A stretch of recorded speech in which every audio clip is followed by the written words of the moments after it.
Hello everyone, welcome to RPSC study hub. आज हम बात करेंगे एक और कैंडिडेट के इंटरव्यू के बारे में। जैसा कि बस आरएस के इंटरव्यू जो है वो कंप्लीट हो चुके हैं लगभग, बस कल के इंटरव्यू और बचे हैं।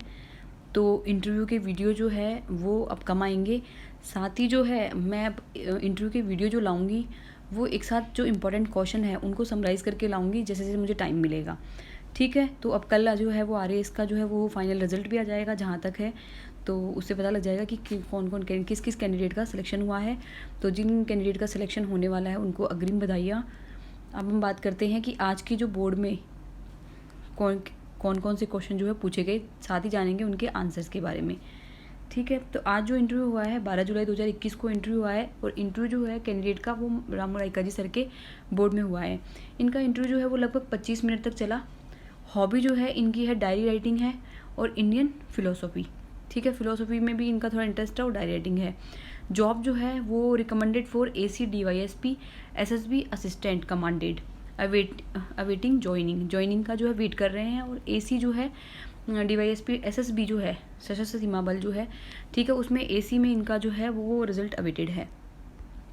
ज्वाइनिंग जो है वो इनकी अवेटेड है। नेक्स्ट है, इनसे क्वेश्चन पूछा गया पहला कि डायरी जो है वो डेली, वीकली या फिर मंथली लिखते हो, कैसे लिखते हो, कि डेली बेसिस पे लिखते हो या वीकली बेसिस पे लिखते हो या फिर मंथली लिखते हो। तो ये इनसे पूछा गया। तो डायरी जिनकी हैबिट है, ठीक है, डायरी जिनकी हॉबी है वो इसका थोड़ा आंसर देख लीजिएगा। नेक्स्ट है वेदांत। अब इंडियन फिलोसफी में इन्होंने कुछ कहा है, तो इनसे वेदांत के बारे में पूछा गया। वेदांत का मतलब ये होता है कि वेद प्लस अंत, ठीक है, यानी वैदिक साहित्य का जो अंतिम भाग होता है उसको हम बोलते हैं वेदांत, जिसमें हम उपनिषदों को शामिल करते हैं।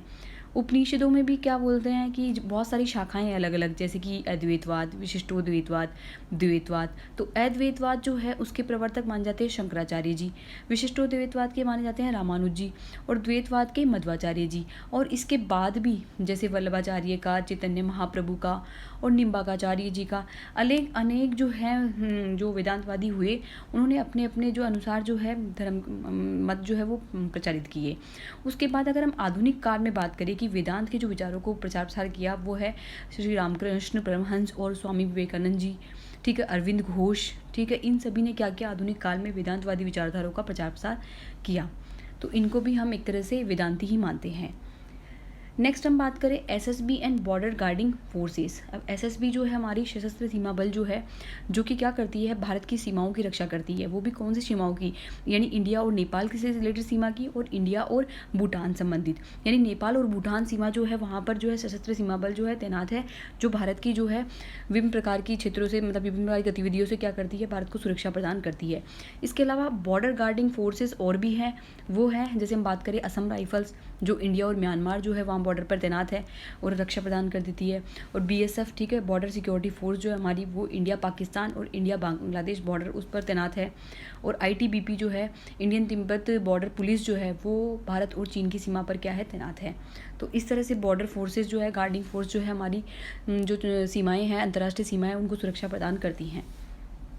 नेक्स्ट है रिसेंट प्रोटेस्ट फार्म एक्ट, और कौन से एक्ट अमेंडमेंट हुए हैं। अब रिसेंट प्रोटेस्ट तो बताइए कि फार्मर एक्ट को लेकर काफ़ी जो है प्रोटेस्ट चल रहा है। तो फार्मर एक्ट जो है उसमें क्या हुआ है, एक्ट में क्या हुआ है, अमेंडमेंट्स भी हुए हैं। अमेंडमेंट्स क्या हुए हैं, 3 अमेंडमेंट्स जो है वो हुए हैं। उसमें एक तो ये है कि farmer produce trade and commerce promotion and facilitation act 2020, इसमें संशोधन हुआ है। उसके अलावा हुआ है दूसरा farmers empowerment and protection agreement on price assurance and farm services act 2020। तीसरा अमेंडमेंट हुआ है एसेंशियल कमोडिटीज़ एक्ट, ठीक है, 2020 में। इन सभी में जो है वो क्या हुआ है, अमेंडमेंट हुआ है। अब ये प्रोटेस्ट इस बात पे हो रहा है कि किसानों को डर है कि जो इनकी फसल का जो उनको मूल्य मिल रहा था वो उन्हें कम मिलेगा। इसके अलावा जो है कॉरपोरेट कंपनियां जो है वो आ जाएगी और सारे उत्पाद जो है उन पर एकाधिकार जो है उनका हो जाएगा। APMC का जो है कुछ हद तक जो है वो एकाधिकार जो है वो समाप्त हो जाएगा।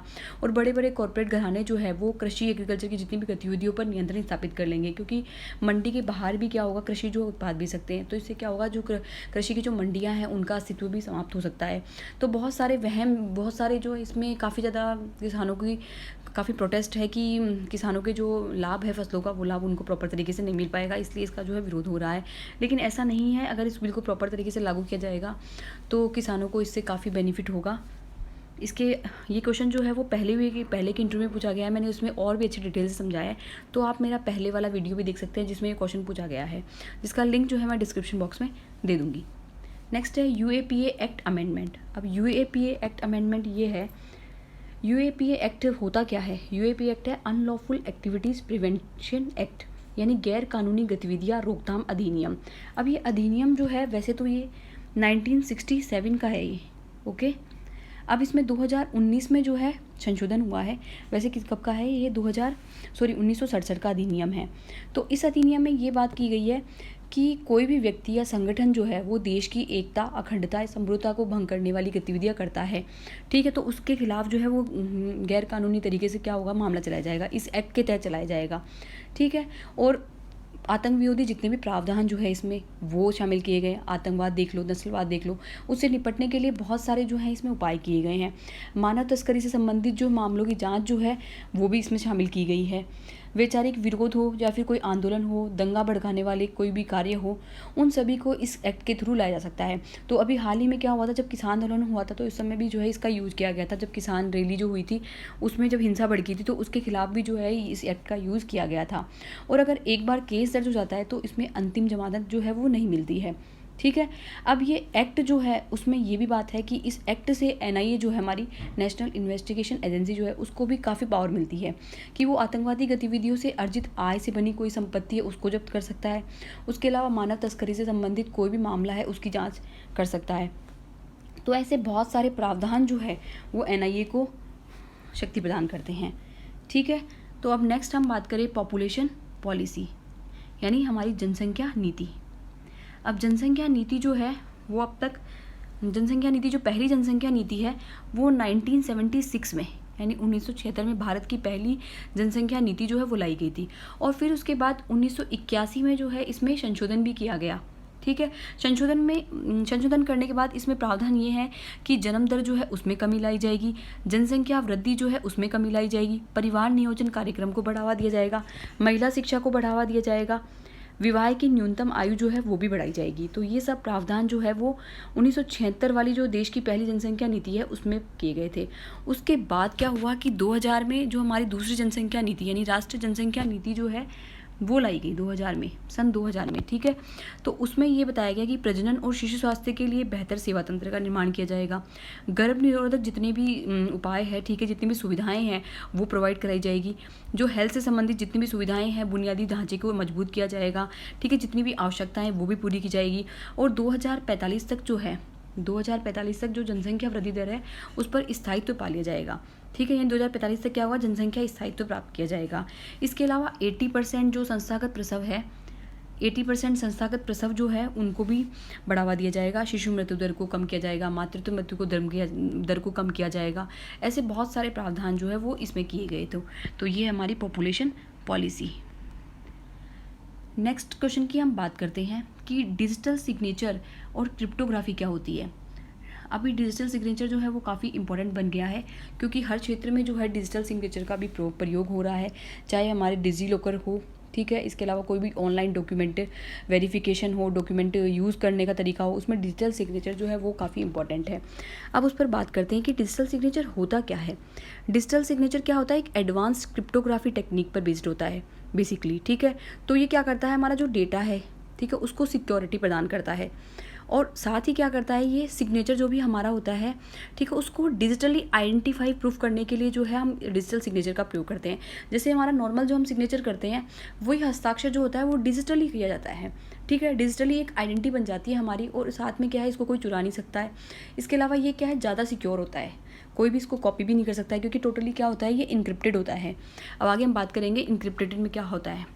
अब इसकी वैल्यू जो है वो उतनी ही होती है जितनी हाथ से लिखे हुए साइन की वैल्यू होती है, तो उतनी ही वैल्यू जो है वो डिजिटल सिग्नेचर की होती है।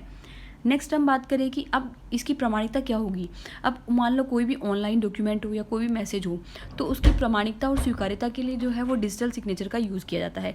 तो ये बेसिकली एक प्रोटोकॉल का यूज़ करता है जिसमें क्या होता है, एक पब्लिक की या प्राइवेट की जो है, ठीक है, दोनों की का यूज़ हम करते हैं।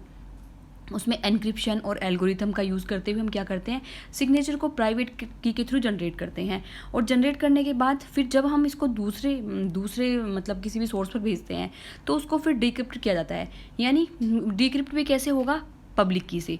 जब बनाते हैं तब तो प्राइवेट की यूज़ करते हैं और पब्लिक की से हम क्या करते हैं, डिक्रिप्ट करते हैं। यानी कोई व्यक्ति जो है वो उसको तभी पढ़ सकता है जब पब्लिक की जो है उसके पास हो, नहीं तो वरना नहीं पढ़ सकता। यानी सिग्नेचर जब तक नहीं खुलेगा, जब तक क्या होगा, हम जब तक दूसरे सोर्स पर हम पब्लिक की जो है उसका वो जो डिकोड करने वाला कोड जो है हम नहीं भेजेंगे। अगर कोड नहीं भेजेंगे तो क्या होगा, टोटल नहीं भेजेंगे। तो हम अगर हमें मान लो एक सोर्स से दूसरी जगह पर क्या है, हमारा डिजिटल सिग्नेचर भेजना है, तो क्या करेंगे हम, पब्लिक प्राइवेट की से तो जनरेट करेंगे और पब्लिक की जो है वो जहाँ पर हम भेज रहे हैं उसको देंगे। तो वो जब पब्लिक की उस पर डालेगा तभी क्या होगा, डिजिटल सिग्नेचर जो है वो शो करेगा, नहीं तो वरना नहीं करेगा। तो इससे क्या होगा, चोरी करने का खतरा जो है वो काफ़ी कम होता है। और पब्लिक की जो है वो केवल उसी बंदे को समझ में आएगी जो थोड़ा मतलब जानता है, क्योंकि अगर हर कोई इसको कोशिश करेगा तो वो खुलेगी भी नहीं, क्योंकि वो पर्टिकुलर फाइल के लिए पर्टिकुलर पब्लिक की ही यूज़ होती है। अब इसका यूज़ जो है वो कहाँ कहाँ हो रहा है, जैसे ईमेल्स में, ठीक है, बिजनेस जो साइट्स होती है उनमें हो गया, सॉफ्टवेयर जो डिस्ट्रीब्यूशन होता है उसमें हो गया, टैक्स की अगर कोई फाइलिंग करनी है तो वहाँ पर भी हम डिजिटल सिग्नेचर का यूज़ कर रहे हैं। इसके अलावा हमें कोई भी डॉक्यूमेंट है वो हमें ऑनलाइन जो है स्टोर कर रहे हैं तो उसका यूज़ करना है, तो अब वहाँ पर डिजिटल सिग्नेचर जो है वो यूज़ हो रहा है। नेक्स्ट हम बात करें क्रिप्टोग्राफी की। अब क्रिप्टोग्राफी क्या होती है, जैसे कि हमने देखा है डिजिटल सिग्नेचर जो है वो क्रिप्टोग्राफी बेस्ड ही क्या है, टेक्निक है, ठीक है।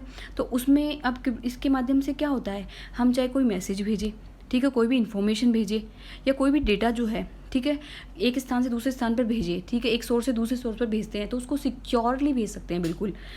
उसमें क्या होगा कि जब भी हम कोई मैसेज, इन्फॉर्मेशन या डेटा होगा उसको इनक्रिप्ट करेंगे वही प्राइवेट की से, और फिर क्या करेंगे, उसको जो है फिर इनक्रिप्ट करने के बाद उसको नेक्स्ट सोर्स पर डिक्रिप्ट करने के लिए हम उसको पब्लिक की देंगे। तो ये जो टेक्निक कहलाती है ना, उसी को हम क्या बोलते हैं, क्रिप्टोग्राफी। जिस टेक्निक की मदद से हम ये काम करते हैं उसी को हम बोलते हैं क्रिप्टोग्राफी, कि एक सोर्स से दूसरे सोर्स पर जो हम क्या करते हैं, इनक्रिप्टेड डाटा जो है वो भेजते हैं, उसी को हम क्रिप्टोग्राफी भेजते हैं। और इसमें क्या होता है, कोई भी मीडिएटर जो होता है, कोई भी जो मध्यस्थ होता है, वो इन्फॉर्मेशन मैसेज को बिल्कुल नहीं पढ़ सकता है। जब भी पढ़ पाएगा जब उसके पास क्या हो, वो पब्लिक की जो है उसके पास हो, ठीक है। इनक्रिप्टेड की का यूज़ में करते हैं हम इनक्रिप्शन और डिक्रिप्शन के लिए। और इसका यूज जो है होता है जैसे एटीएम कार्ड में हो गया, कंप्यूटर जो पासवर्ड होता है उसमें हो गया, उसके अलावा ई कॉमर्स में भी इसका उपयोग जो है वो काफ़ी बढ़ रहा है, ठीक है। नेक्स्ट हम बात करें जल स्वावलंबन और जल जीवन मिशन। अब जल स्वावलंबन अभियान जो है वो राजस्थान का है और जल जीवन मिशन जो है वो इंडियन गवर्नमेंट का है। जल स्वावलंबन अभियान जो है उसका उद्देश्य ये है कि जब गांव में क्या हो रहा है, राजस्थान के गांव में, कि भूजल जो है वो लगातार जो है गिरता जा रहा है, तो उस भूजल को जो लेवल गिर रहा है उसको रोकने के लिए, और वर्षा के जो बहता हुआ जल है, जो व्यर्थ जल जो बह रहा है, उसको रोकने के लिए क्या कर रहा है, ये प्रोग्राम जो है वो चलाया गया था। तो इसके बहुत सारे चरण जो है, 4 या 5 चरण जो है वो कंप्लीट हो चुके हैं। मुझे ठीक से याद नहीं है कि 4 हुए हैं या 5 हुए हैं, तो आप एक बार देख लीजिएगा। उसके अलावा इसका नाम भी जो है चेंज कर दिया गया है अभी हाल ही में। उसके अलावा बारिश के पानी की एक एक बूंद को सहेज कर गाँव की जल जो है वो आत्मनिर्भर बनाना इसका उद्देश्य है। उसके अलावा हम बात करें जल जीवन मिशन जो है वो 2019 में जो सेंटर के द्वारा लॉन्च किया गया था। इसमें क्या होगा, दूर दराज के गाँव जो है उनको पेयजल, ठीक है, पेयजल उपलब्ध करवाना है, यानी पेयजल के रूप में उनको क्या है, आत्मनिर्भर बनाना, कि जो ड्रिंकिंग वाटर है वो हर गाँव में जो है उपलब्ध हो। क्योंकि अभी क्या हो रहा है कि गाँव में जो है काफ़ी दूरी तक उसको पैदल चलते हुए क्या है, पानी जो है लाना पड़ता है, और कई बार तो पानी भी उनको दूर जाने के बाद भी जो है पानी नहीं मिलता है। तो इस तरह से ये स्कीम है, आप थोड़ा और देख लीजिएगा डिटेल से। नेक्स्ट है पेंडेमिक में कौन सा लॉज यूज़ किए, कोविड वॉरियर्स के लिए कौन सा एक्ट अमेंड किया। अब पेंडेमिक जो है, जो कोविड पेंडेमिक जो हुई है अभी, उसमें यूज़ जो किया गया है वो एक्ट है 1897 का, यानी 1897 का एक्ट है, एपिडेमिक डिजीज़ एक्ट, जहाँ तक मुझे पता है। अगर आपको और भी एक्ट्स के बारे में पता है कि और कौन कौन से एक्ट यूज़ हुए हैं कोविड में, तो प्लीज़ आप कमेंट बॉक्स में ज़रूर बताइएगा। मुझे केवल एक एक्ट पता है कि इस एक्ट में जो है संशोधन हुआ है, और काफ़ी पुराना एक्ट आप देख सकते हैं, 1897 का एक्ट है, और फिर उसमें जो है अभी काफ़ी ज़्यादा अमेंडमेंट किए गए हैं। तो एक्ट का नाम है एपिडेमिक डिजीज़ एक्ट 1897 का। अब इसमें अमेंड ये किया गया है कि कोरोना वॉरियर्स पर अगर कोई हमले होते हैं, ठीक है, उन पर किसी भी तरह का कोई दबाव या फिर किसी तरह के हमले होते हैं, तो उनको जो कोरोना वॉरियर्स को सुरक्षा प्रदान करने के लिए ऐसे हमलों से, ठीक है। तो उसके लिए जो है इसमें संशोधन किया गया है, और संशोधन में ये है कि कोई ऐसी घटनाएं होती है तो अपराधी पर 5 लाख का जुर्माना और 7 साल तक की सज़ा जो है वो हो सकती है, ऐसा प्रावधान जो है इसमें किया गया है।